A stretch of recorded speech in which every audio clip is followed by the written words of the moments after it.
सकता है? हमें डर नहीं है। डर की सत्य बोलने वाले को कभी डर नहीं होती। हमारे बाबा साहब को नहीं डर हुई, हमारे महान क्रांतिकारियों को डर नहीं हुई सत्य बोलने में।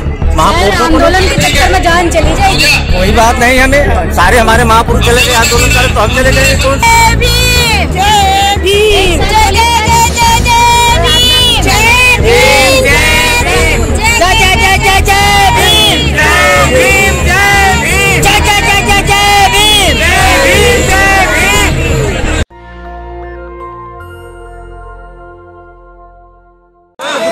नमस्कार दोस्तों, आज हम बौद्ध जयंती पार्क आए हैं और हम आपको मिलेंगे दो ऐसे आंदोलनकारी महिलाओं से जो बुद्धिस्ट तो हैं लेकिन साथ में आंदोलनकारी भी हैं। आप देख सकते हैं इनकी ड्रेस, ये नीला ड्रेस पहनकर आई है।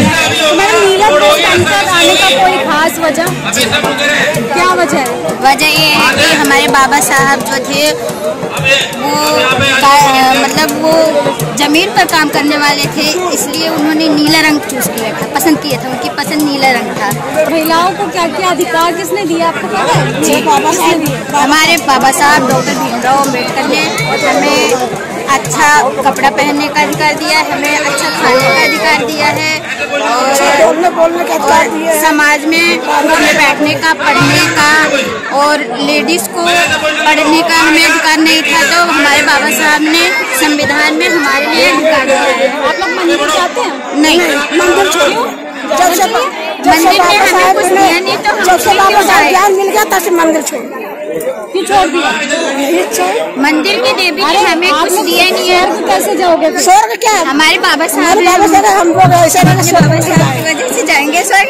अच्छा, पढ़ लिख के जाएंगे, पढ़ लिख के सब जान जाएंगे स्वर्ग तो कुछ है ही नहीं। पढ़ाई से किसी का भला थोड़ी हुआ। मंदिर में जाओ, पूजा पाठ करो तो आपका बच्चा कलेक्टर बनेगा? नहीं नहीं, मेरा बाबा साहब कहे कि इसे पढ़ के, हमारे विज्ञान पढ़ के कलेक्टर बन जाना तुम लोग।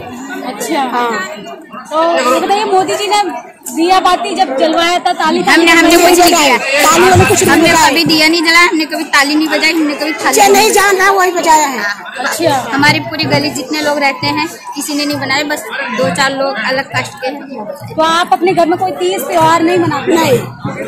ये देखिए, महिलाएं कितनी जागरूक हो चुकी हैं, मतलब कि अब हिंदुज्म को डायरेक्ट चैलेंज कर रही हैं और बुद्धिज्म को इसलिए प्रमोट नहीं किया जाता है क्योंकि भारत बौद्ध में हो जाएगा। और जिस तरीके से यहाँ की चीजें देखने को मिली है, समय जिस तरीके बाबा साहब का सपना था कि भारत बौद्धमय हो। अच्छा, तो कैसे होगा बौद्धमय? मैडम, जब सारी औरतें बौद्ध धर्म की दीक्षा लेंगी, अपने घरों में बच्चों को बताएंगी, अपने परिवार को जगाएंगी, होगा उनका परिवार जो बौद्ध धर्म अपनाएगा तभी तो सब होंगे बौद्ध धर्म। उसके लिए तो आप लोगों को सड़कों पे आना पड़ेगा, चूल्हा चौका छोड़ के। आ जाएंगे हम लोग। अगर चूल्हा चौका छोड़ो, बाबा साहब को पढ़ा के सड़क पे बैठ जाएंगे। उसके लिए मैडम पढ़ना तो पड़ेगा ना, अपने बच्चों को पढ़ाना पड़ेगा। पढ़ रहे बच्चे। अच्छा, कहाँ है आपके बच्चे सारे आए हैं इधर उधर खेल रहे हैं, बाबा साहब वंदना मना के। अच्छा सर, आप कुछ बोलेंगे महिलाओं के समर्थन में? आप तो पुरुष है, आप इस प्रोग्राम में महिलाओं से हमने बातचीत की है, क्या सही बोल रही है? हाँ, ठीक है।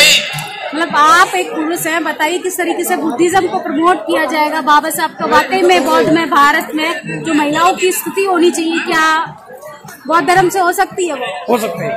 कैसे हो? क्योंकि बाबा साहब ने जो संविधान में लिखा है महिलाओं को ज्यादा ज्यादा सुविधा देने के लिए, तो इसी रास्ते से ज्यादा होगा, बाकी तो दबाया जाता है। कहाँ से आए आप सर? आप कुछ बात करेंगे हमसे? कहाँ से आए आप? जी, हम पूर्वी दिल्ली त्रिलोकपुरी से हैं, पटपर्दन क्षेत्र से। तो मैं बुद्धिस्ट से आप? मैं नागवासी प्रेमचंद गौतम हूँ। अच्छा, हाँ जी। पहले हिंदू धर्म मानते थे आप? पैदा होने के पहले। अच्छा, जब पैदा हुआ मैं बौद्ध धर्म में पैदा हुआ। तो बौद्ध धर्म की कुछ खास बातें बताइए। जी, बौद्ध धर्म की खास बातें तो एक तो ये है कि सत्य मार्ग, दूसरा पाखंडवाद, आडम्बरवाद, अंधविश्वास से वो दूर है। हमें सत्य बोलने से कभी नहीं पीछे हटना है। सत्य मार्ग सत्य होता है। मतलब जान की परवाह नहीं है? हमें नहीं परवाह है, हमें समाज की परवाह है। क्या बोल रहे हो मैडम? हमें जान की परवाह नहीं है बाबा साहब के लिए। बाबा साहब ने अपने 4 बच्चे कुर्बान कर दिए हमारे बच्चों के लिए, अपनी बीवी खो दी, अपने बच्चे खो दिए, अपने समाज को सुधारने के लिए, समाज को सम्मान देने के लिए। महिलाओं के लिए कुछ खास बात बोलना चाहेंगी आप?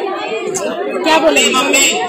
महिलाओं के लिए कुछ बोलना चाहिए? महिलाओं के लिए खास बात ये बोलूंगी कि बाबा साहब की पत्नी रमाबाई ने अपने 4 बच्चे बलिदान करके अपना जीवन कुर्बान करके उन्होंने अपनी खुद की फटी साड़ी पहन के हमें आज अच्छी साड़ी दी है। उनकी वजह से हमें ये अच्छी साड़ी मिली है। हमें कोई देवी से नहीं मिली है, किसी देवता से नहीं मिली है, हमें केवल बाबा साहब से मिली है। भगवान गौतम बुद्ध के रास्ते पर चल के मिली है। पढ़ के लिख के जब हम पढ़ लिख के ज्ञानवान होंगे तो फिर हमारे बच्चे भी ज्ञानवान होंगे, तो हमारे बच्चे उच्च शिक्षा पाएंगे, तो ऊंची पद पे जाएंगे, तब हमें पहनने का। ये देखिए समाज बदल रहा है। ये वही बौद्ध में भारत की महिलाएं हैं और आंदोलन महिलाएं कह सकते हैं इनको, जिसका सपना बाबा साहब ने देखा था। बाबा साहब ने बोला था कि सशक्त राष्ट्र का अगर निर्माण करना हो तो महिलाओं को सशक्त बनाना पड़ेगा। महिलाएं जिस दिन पुरुषों के साथ कदम से कदम मिलाकर खड़ी होने लगी, तो धर्म को तो आप प्रमोट कर लेंगे, लेकिन सोसाइटी को अगर प्रमोट करना है, राजनीति में अगर आपको मजबूती चाहिए तो महिलाओं को सड़कों पे लाना पड़ेगा, सड़कों के लिए पढ़ाना पड़ेगा, पढ़ाने के लिए आडंबर छोड़ना पड़ेगा, आडंबर के लिए आपको किताबें पढ़नी पड़ेगी और उसके लिए शिक्षित बनो, संगठित रहो, संघर्ष करो। बाबा साहब का ये कोटेशन आपको याद रखना पड़ेगा। आप कुछ कहना चाहेंगे इस प्रोग्राम के बारे में, कुछ बताना चाहेंगे? आपकी ऐसे तो लग रहा है काफी आप तजुर्बा है नहीं, वो मैं नहीं जानता, लेकिन जब ये मूर्ति का अनावरण हुआ था तब मैं यहाँ पे था। कुछ बताइए इस मूर्ति से रिलेटेड कुछ चीजें बताइए ताकि हम लोगों तक पहुँचे हैं। मूर्ति तो वो इन्होंने लद्दाखी अपने लोगों में लगाई थी, तो हिस्टोरियन दलाई लामा जी आए थे, तो उन्होंने इनॉग्रेशन किया था। काफी टाइम हो गया, 25 साल हो गए।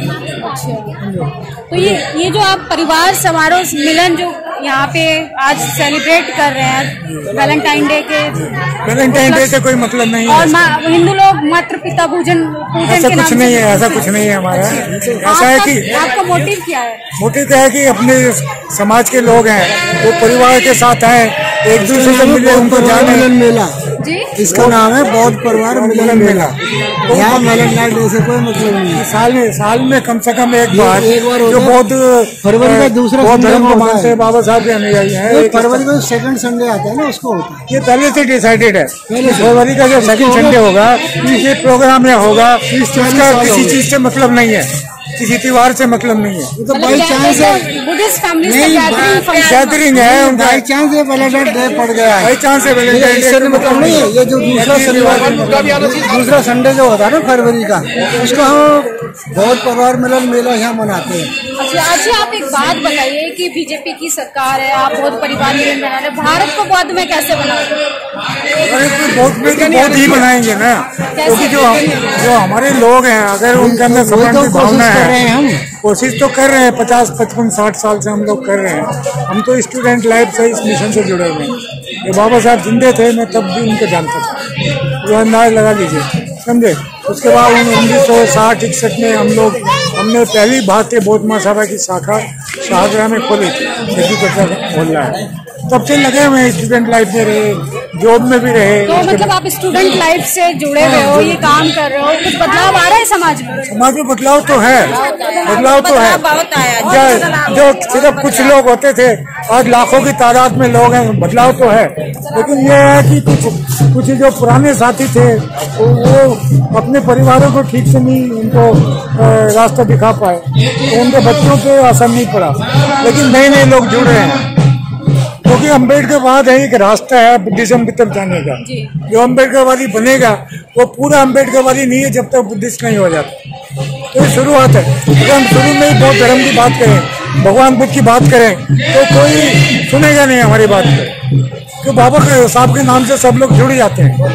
जब बाबा साहब के नाम से जुड़ जाएंगे, इकट्ठा होंगे, बातचीत करेंगे, तो बाबा साहब के संघर्षों के बारे में जानकारी हम उनको देंगे। तो उसके बाद क्या होता है कि फिर लोग भगवान बुद्ध की तरफ भी जानने की इच्छा जाहिर करते हैं, जानते हैं। पहले अत्याचार होते थे, कुछ महिलाएं भी, महिलाओं के भी विचार सुनेंगे, क्योंकि बाबा साहब की बात हो गई है। अगर महिलाओं की बात ना हो तो उनकी बात अधूरी रह जाएगी। तो मैडम आप कुछ बोल रही थी बौद्ध धर्म को लेके? जी बौद्ध धर्म से मैं इसलिए अब जानकारी सारे जगह फैल रही है, तो हमारे लोगों का यही सुझाव है कि हम अपने बच्चों को आगे इसी तरह से बढ़ाते रहें। आप पहले हिंदू थी? जी। मतलब आपको ऐसी क्या जरूरत पड़ गई कि आपने बौद्ध धर्म ले लिया? बौद्ध धर्म इसलिए कि पहले नहीं पता, अब पता पड़ा है कि पहले नहीं पता था कि अत्याचार इन लोगों ने हमारे लोगों के साथ बहुत किया है, तो अब ऐसा कोई परेशानी ना आए कि जो अत्याचार अब हो जाए, तो इसलिए हम लोग कहना चाहेंगे महिलाओं को कि बौद्ध धर्म से क्या सीख लेनी चाहिए? सीख लेनी चाहिए कि अपने बच्चे को आगे भविष्य बनाना चाहिए, पढ़े लिखे आगे बढ़े अपने। और क्या मतलब इससे फायदा नहीं हो रहा है? बीजेपी आपको मंदिर नहीं जी, ये फायदा नहीं हो रहा है। हम लोगों को मंदिर से निकाल दिया जाता है और वहाँ सारे काम देखो अयोध्या में सारे काम हो गए, हम लोगों से दीपक जलवाए, सारा कुछ का काम करवाया और हमारे के लिए और कोई काम नहीं किया जाता है। मंदिर क्यों जाएगा? वो बस हमारा जो कुछ है हमारा बौद्ध धर्म है, भीमराव अंबेडकर जी, जो कुछ हमारे माता पिता यही है, मैं और किसी को नहीं जानती है। आपको पता है बोलने की आजादी किसने दी महिलाओं को? ये डॉक्टर भीमराव अंबेडकर ने जी दी है। हाँ जी, महिलाओं को, पुरुषों को उन्होंने संविधान रचा है, हम लोगों के लिए उन्हीं ने रक्षा की है। मोदी जी तो कहते हैं पुरुषोत्तम राम ने महिलाओं के लिए बहुत नहीं, उन्होंने अत्याचार किया है, उनने अपने लोगों को दिया है। मेरे बच्चों को तो अब वजीफा भी नहीं आता है और सारा काम बच्चों का बंद है, नौकरियां भी नहीं मिलती हैं। हम लोग आस लगाए बैठे रहते हैं, BA में करे बच्चे घर पे बैठे हैं डिग्री लेके। बताओ मैं क्या करूं? ये ना बुद्ध भगवान का ये डॉक्टर अम्बेडकर ना साधन ये कुछ देते तो लोग मर जाते। व्रत और पूजा पाठ करती हैं आप? जी हम नहीं करते। नहीं, हम ये करते बुद्ध भगवान की पूजा पाठ। स्वर्ग कैसे मिलेगा मैडम? पूजा नहीं करेंगी स्वर्ग कैसे मिलेगा? स्वर्ग यही है, हम तो यही पूजा पाठ जो कुछ है हमारा बौद्ध धर्म है, यही हमारा स्वर्ग है, ये मरना जीना हमारा यही है।